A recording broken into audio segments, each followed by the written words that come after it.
Dans ce petit exercice destiné à revoir un petit peu les concepts de pression, on essaye de s'intéresser à ce qu'on appelle un limitateur de pression. Donc, je vous ai fait un rapide petit schéma de la situation, et dans cette situation, vous avez ici le fluide qui arrive, qui est maintenu en place par un petit clapet. Ce petit clapet est poussé par un ressort qui bien sûr a une longueur qui va être plus faible que sa longueur à vide. Le ressort étant comprimé, il va avoir tendance à pousser vers le bas.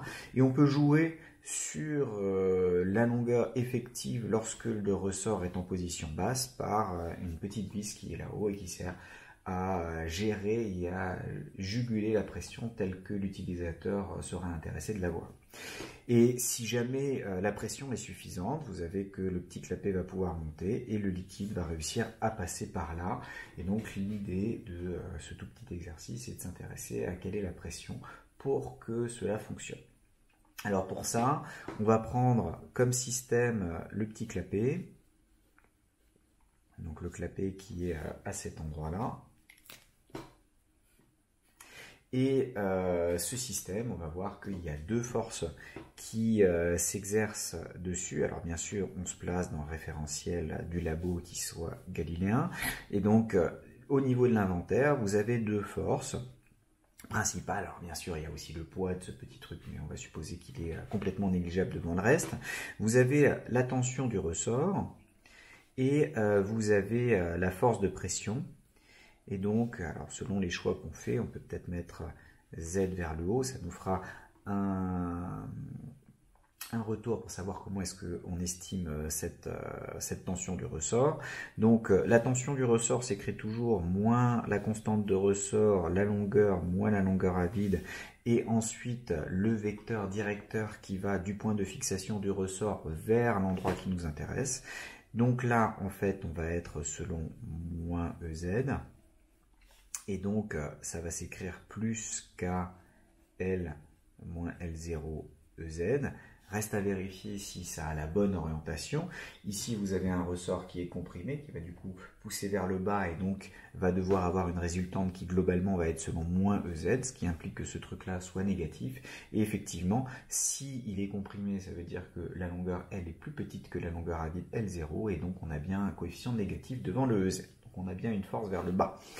Et la force en dessous, eh bien, vous allez avoir la pression dans votre fluide fois la section qui va être ici selon EZ. Alors j'oublie un tout petit détail, c'est que ici vous avez aussi a priori de l'air ou quelque chose qui sera à une pression différente. Alors le problème c'est qu'on ne sait pas forcément quelle est la pression, on peut l'appeler P0, et cette pression-là, parce que c'est vraisemblablement pas vide, cette pression-là va quand même appuyer aussi de l'autre côté, et potentiellement limiter. Donc vous avez une troisième force, donc on a la force du bas, on a la force du haut, qui elle va s'écrire moins P0SEZ, puisqu'elle est vers le bas. Bien. Et qu'est-ce qu'on va dire avec ce système-là? Ben, on va dire qu'on a un équilibre, donc la somme de toutes les forces doit être nulle. Donc vous avez T plus la force du bas plus la force du haut qui va être égale à 0. Et on s'intéresse donc à la projection sur EZ. Et la projection sur EZ me dit que K L moins L0 plus P moins P0S, puisqu'on voit que ce qui importe va se mettre en facteur, les S se mettent en facteur, doit être égal à 0.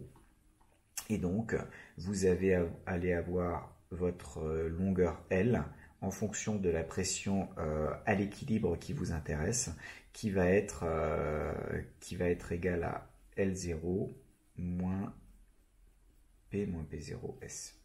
Alors là, je me suis placé, j'ai oublié un petit détail, je me suis placé uniquement quand j'ai équilibre, c'est-à-dire que les bords de ce système-là ne touchent pas. Je suis à la limite du fluide qui va réussir à s'écouler.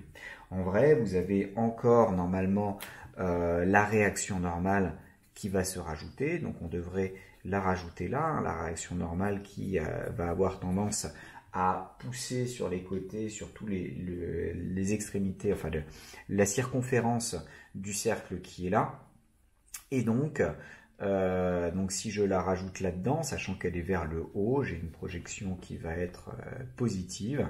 Et je me retrouve avec ça. Et donc cette longueur L, vous voyez que ce terme-là étant positif, là je me retrouve avec du plus N sur K.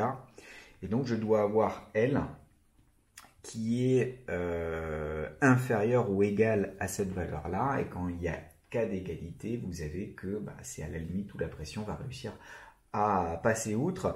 Et si la pression devient plus élevée que ça, votre ressort va réussir à légèrement partir en retrait. Et donc à partir de ce moment-là, vous avez écoulement de votre système et vous n'aurez plus la retenue d'eau.